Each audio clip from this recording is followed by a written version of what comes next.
Zoom, zoom. Meredith Reese, Miner-Reese. I always. Sure. What is it? Well, I don't know. It's fine. I'm thinking of going back to minor, but sentimental. You have a hyphen in your name. It's always Yeah. difficult for the peeps out there. But Yeah. I love you. I love your wig. Which dog is that? Manny Baniani. Manny. Hi, Manny. He can't hear you. I've got earphones in. So. Oh, I thought you were gonna say he's deaf because you do keep which one is blind? Pepper is pretty much blind and deaf. So adorable, that dog. What kind of dog is it? That dog is precious. He's not one like this one, like Minton. Yeah. A what? A Rin Tin? A Rin Tin? Minton. A Minton, a miniature pincher. So, but you are a dog groomer at Fetching Salon, dog salon on off of Sanderson. What block is it though, actually? Well, 1928 Boulevard. Boulevard. It's off Boulevard. Okay. When I officially reopen, which I'm not. Well, of course. But. Right. Yeah. At this time, we're all a little bit off our professional games, but in the real world, post-COVID, you groom dogs and you do it well. Not only that, but you're an actress, a very good actress, and a TikToker. I've been fucking destroying TikTok. I'm sorry, people. It's novel to me. I'm loving it. Yeah. Me too. I'm sorry, people, because I'm inundating. I'm not used to putting myself out there. I'm not a. Can you hear me? Okay? Am I? Of course, you sound great. Am I shouting? Well, that's to be debated. No, you sound great. No, I have a hard time, as you know, being my director in the past, of putting myself out there. I'm not a selfie person, and I'm not good at putting my face on things because I don't like it. But no, I know that I do know about you are. But the thing is, that's what's crazy is because you're so good at it. You're so naturally funny. You're so naturally talented that it pisses one off, like myself, who's always looking for that to put people in shows. And and so when I presented the idea to you, you were taking acting classes actually, and I had seen you do some things, and I was like, this bitch is good. We met before that, but I had seen you act. We met as you were a stage manager for Proof. I was your stage manager for Proof. That's how you met me. And then you wanted me to do stage managing for Be Handy. And I was like, oh, what? Yeah, really? Well, because you were a badass stage manager, one of the most important fucking jobs in theater. And then you put me in that show as like a little thing. And I did. I freaked out. I was like, oh. Well, that was when I realized the spark in you, like the natural comedy. So I had to have you involved in the beginning. You were the credits girl, during the play. She had like a bunch of cards and a bowl. You had a bowling dress on, a dress with bowling pins. Oh yeah, I forgot about that. Yeah. I have a copy of it. I just rewatched it before I interviewed Connor McGuigan. So maybe but then it went on. I gave you a part in Wonder of the World that you fucking killed. My friend Kevin Joyce was actually on this show, said that you were his favorite part. You played how many characters? I don't know. Sextuplets. Six people. Yes, Wonder of the World. You were sextuplets. Yeah. What were some of the Southern lines? It was like, because you were standing in front of the waterfall there at Niagara Falls. Like that wig. Nice wig. That's nice wig. Yeah, she had multiple personalities. Well, no, she actually. Well, of all the sextuplets, I think there was only that one with the Southern accent, because all the other Barb were like. Barb was the only one with the Southern accent. No one figured out why. Yeah. But I'd say it all ties together because here you are. She messaged me. She's like, I'm going to wear a purple wig or a pink wig if that's okay. And I was like, thumbs up, bitch. Wear whatever you want. You're a redhead underneath. You're vibrant. You're vivacious. You are one of my favorite people on earth. So I had to at least. You're so sweet. I've been using this 101 Must See Movie Club as a way to almost interview people because by way of what films they bring up.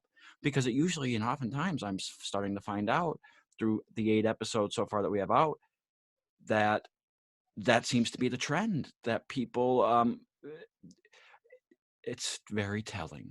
The movies they come up with often reflect them in some way, shape, or form. Is why they pick them.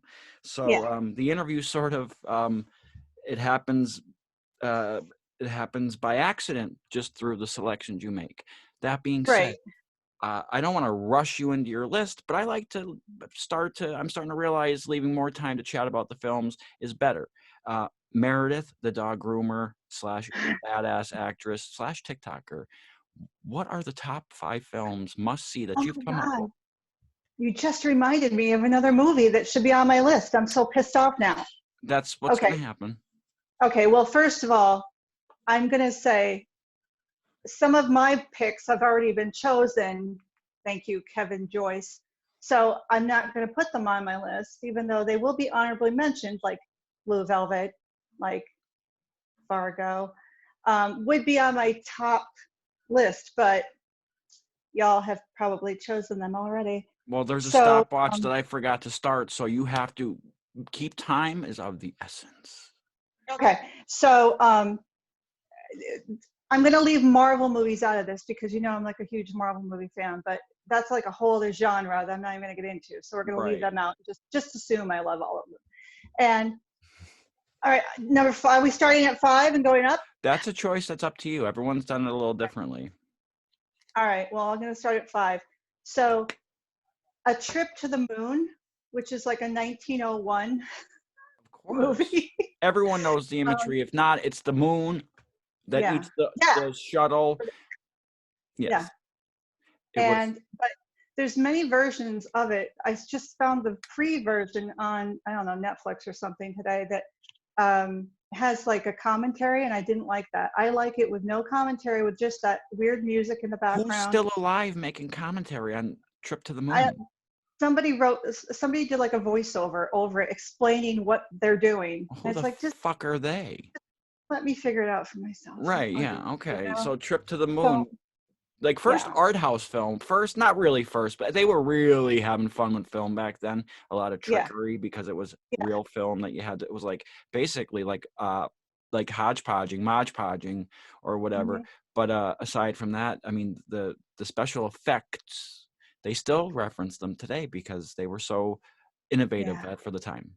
That's That's what I love about it. It's so theatrical because there was really no movies much back then. So it's how theater. how long is it? It's only like 14 Oh, it's minutes. like, yeah, it's like 10 minutes or 12 minutes or something. Yeah, it's very I, short.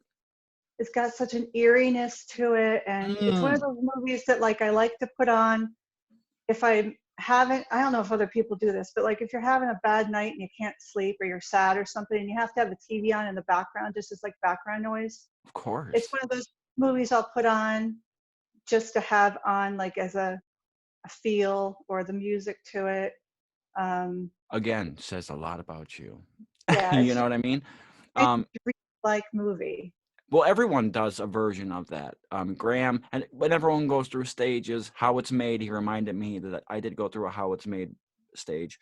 Then I went through what's the forensic files stage, and then then I started watching YouTube more so often, and I had the TV on in the background and falling asleep to something on YouTube.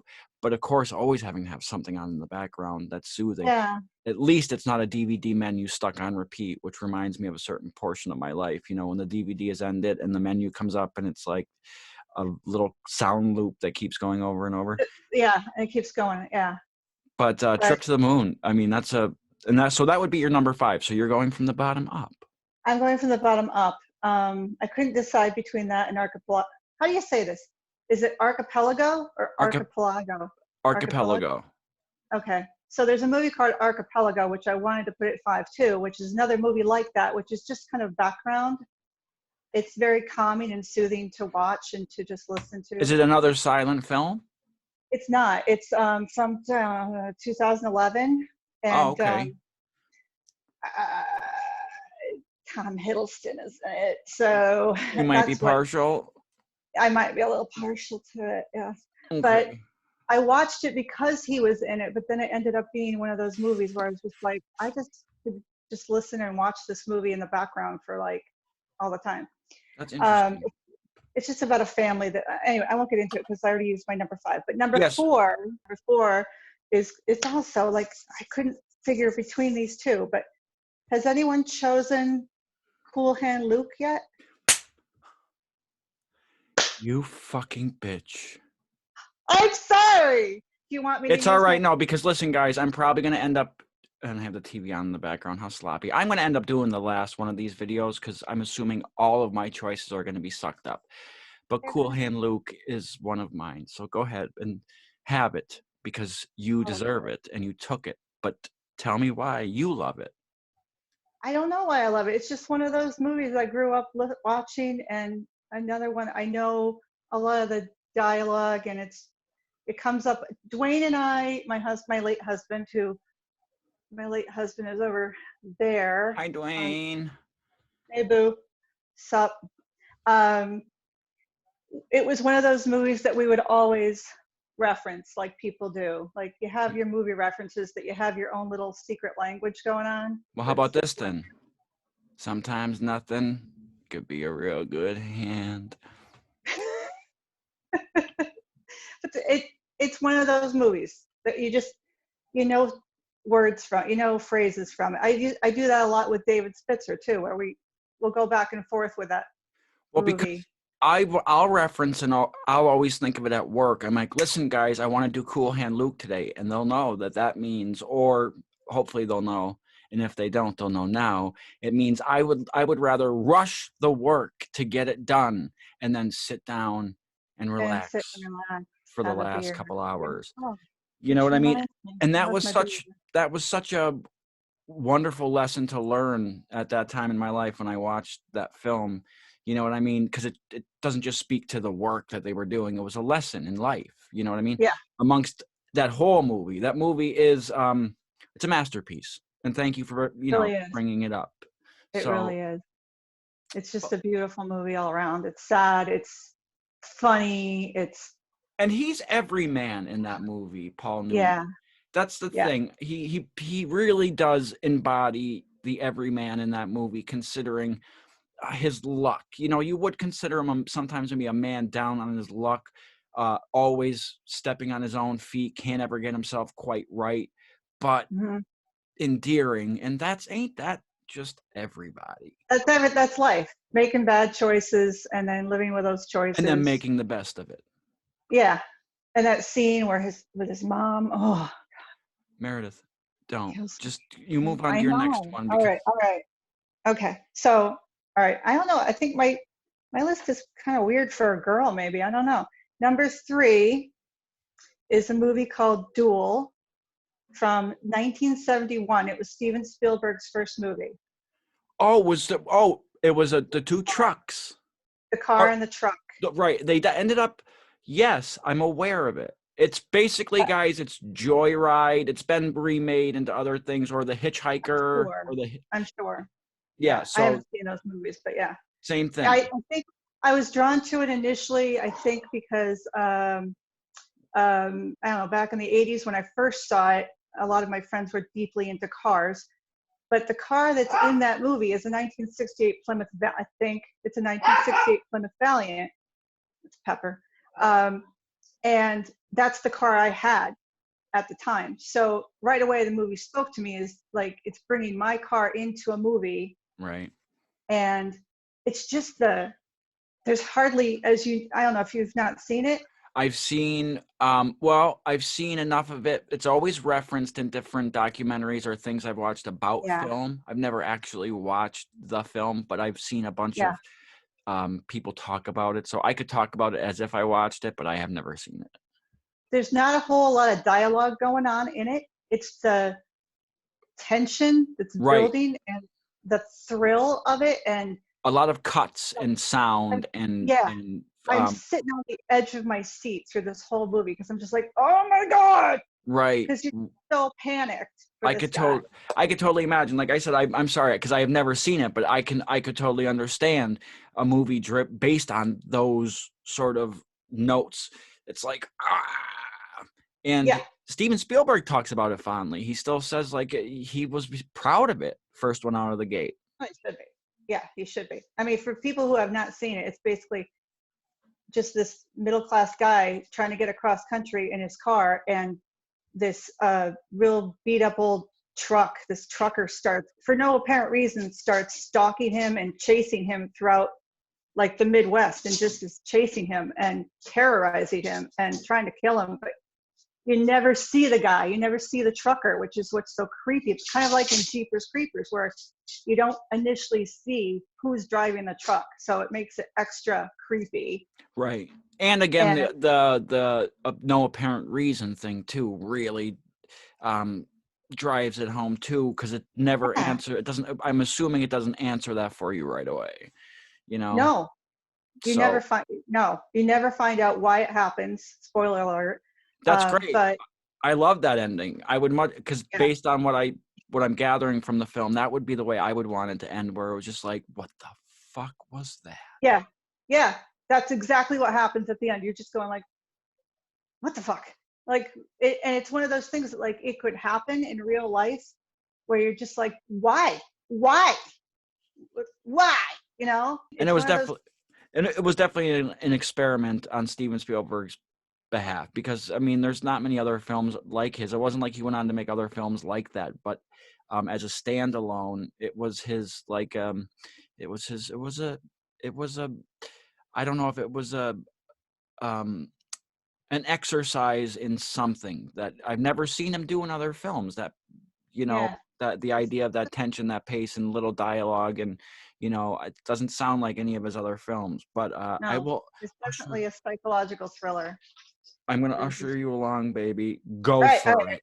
it. Okay. Number two would be Oh God. M. Night Shyamalan, Unbreakable. That's my superhero movie that I'm squeezing in here. Okay, Um, good have you squeeze. seen? Okay. The only M He- Night movie I've never seen, embarrassingly enough. But really? okay. Yeah, the only one I've seen. Oh, Lady in the Water. I've seen, but I can't I didn't really see that recall. one. I can't recall I it, but either love his movies or I just have no interest in them. I'm like flatline. I just But worked like on one of his TV shows that he directed. I just met him. you did. The Oh my Ser- God, really? The Servant. I'm not sure when season 2 airs, but I'm not sure. I'm a messenger. I'm a mysterious messenger. Wow. Watch out for me. The Servant. But so okay. Is So that the one? Unbreakable. Unbreakable is of course Bruce uh, Willis Bruce and Willis, Samuel L. Jackson, the man, and neither of them, motherfucker. motherfucker. Not Well, the one from the other commercial. You think we all look the no. same? You think no, I was not in a MasterCard commercial, motherfucker. I, Yeah. that's another thing. Why are these big stars doing these credit card commercials? They don't need that money. I mean, this man is working nonstop. Do you need to do a credit card commercial? No. Yeah, when money's money and it's that easy to I make, know. they're gonna make it. I know. All right, But so yeah, so Unbreakable, yes, it is a superhero movie, but it's set in reality. yeah. I mean, Bruce Willis doesn't know he's a superhero. He kind of gathers that knowledge throughout the movie, and his little son knows he's a superhero, but Bruce is just like, I'm just a guy, and it's not evident as to what's going on at first. Samuel L. Jackson is just like, even the costumes, like he just plays the villain, but he's a very what's that word I'm looking for? Where you feel sorry for the villain, Oh with the yeah, off he's the gym. oh god, geez, Yeah, the oh my god. stop. I know what you Why can't, mean. why I can't know. our brains work right now? Don't have a It's the brain same for it. thing. It's You the got what? same thing with me with Marvel movies. Like Loki is a very sympathetic character to Yeah, me. it's the sympathetic villain. It's the oh, fuck. Don't do this to Like, me right now, Meredith. Let's just change subjects. Go ahead. Keep going. you want me to go to the last No, I movie? mean I want you to keep talking, but Oh, stop trying to bring up the word that we'll never all remember. right, it'll come to us. So, what I just love that movie. I don't know. It's got it all. It's got thrills and chills and superheroes and costumes and uh, it's not a blatant superhero movie. It's Subtle. it's like you or I could be a superhero and we just don't know it, Well, kind that's of a what I thing. was saying. It's set in reality in that way. There's another one that reminds me of that I love. It's called Defendor with Woody Harrelson, and he's sort of he has a mental disturbance of some sort, and he thinks he's a superhero. So when he goes out and tries to fight crime, like he really gets hurt, and it's this weird mixture. Kat I Dennison, see. whatever her name is, that girl. Um, whatever. She's in it as well, Yeah, but I know what Defendor, you mean. um, it's kind of like that too. I think you'd really enjoy that film with Woody Harrelson. You should check it out while you're COVID and I in the will. um.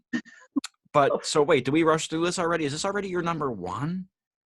My number one. I get so fucking worried about, Time. time I and know. everything. It's not like we don't have shit to talk about, though. I know I Okay. could go on singing, but my father's got a shower. All right, number one, drum roll, please. Okay. Number one is Orlando. Are you familiar with it?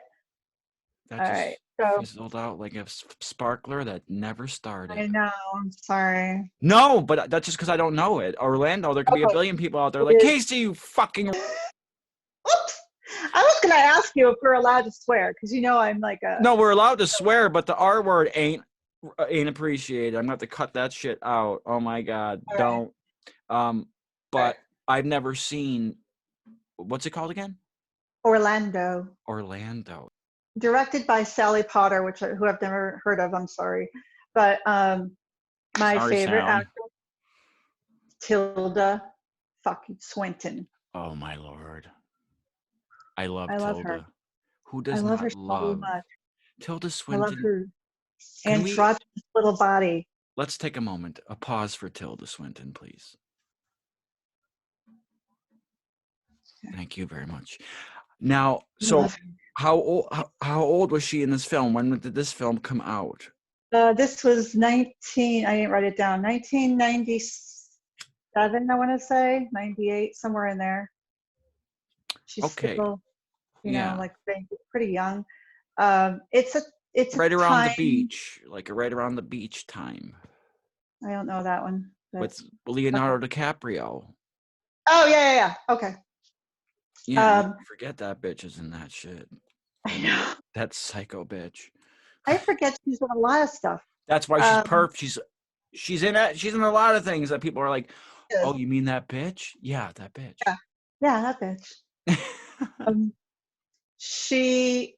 It's a time traveling piece, which is one of my favorite things. Is time travel. Uh, it's it was a book. Okay, I love the book, but I actually love the movie more. And it That's goes like interesting. I know, right? But go ahead. You, It goes from I what love to the book more. right. It goes from like the 1500s up to present day, which would at the time, but around the 1990s. And Okay. it Where did it start? Did it start in the 1500s or did it start in the 1990s, then go back to the 1500s and then come back starts in the 1500s. She's a male. She's a male in the 1500s, and So there's no time travel involved. It's a movie that just involves time traveling.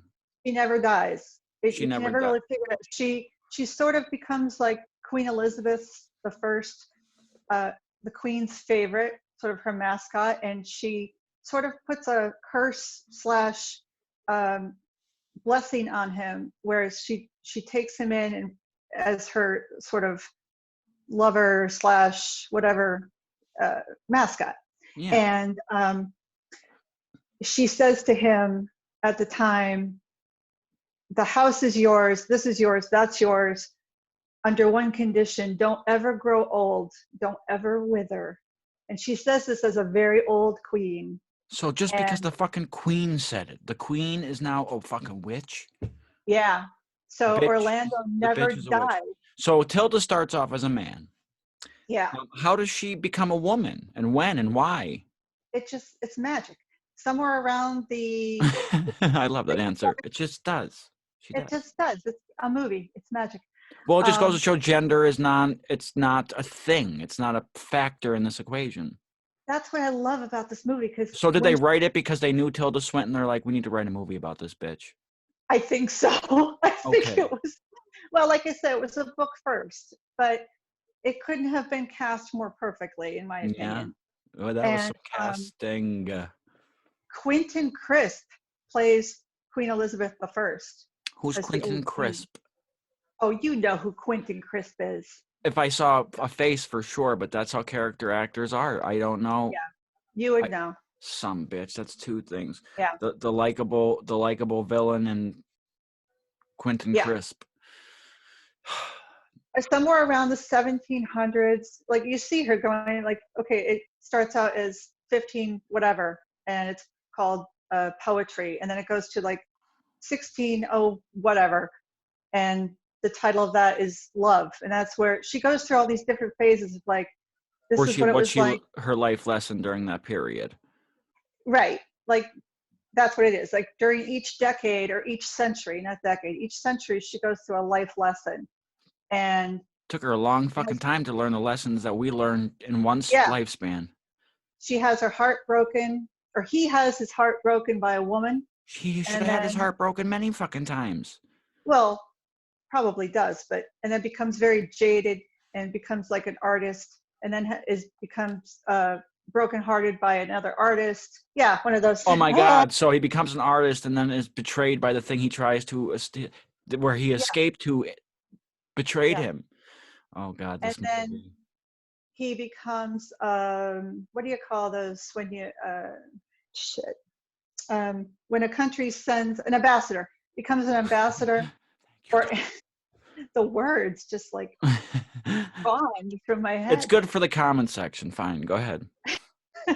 um, Somewhere around the 1700s, he wakes up as a woman, just stands in front of the mirror, and now suddenly a woman, and Did he do all her the things that I would do if that happened to me? Like I'd immediately lay down on the bed and start playing with myself. Don't tell me you fucking wouldn't. If I woke up one day and I looked in the mirror and all of a sudden I realized that I had changed sexes, I'd be like, all right, wait. Before I'd even wash my face and brush my teeth, I'd feel, would you I'd have just to. experiment and see what that's about? I think It'd have be a close to tops on the list after touching titties.